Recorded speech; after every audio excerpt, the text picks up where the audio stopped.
How to create a Wisely bank account online. In this short tutorial, I'll show you how to create a Wisely bank account online. So let's get started. Open your browser and go to the Wisely by IDP website. You can also download their app from the App Store or Google Play if you prefer using a mobile device. On the homepage, click on the Get Started button to begin the sign-up process. You will need to provide your full name, email address, date of birth, and social security number for identity verification purposes. Set up a username and a strong password to secure your account.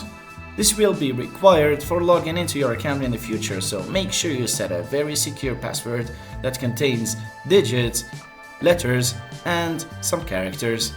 After entering your details, you'll need to verify your email address and potentially your identity by answering security questions or providing additional documentation.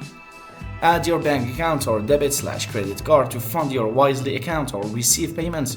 You can link it easily by following the prompts. Double-check all your information and click on Submit to create your Wisely account.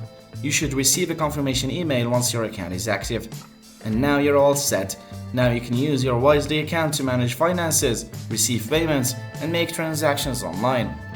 You've successfully created your account, and if you have any questions, leave a comment below and don't forget to like and subscribe for more helpful tutorials. Thanks for watching.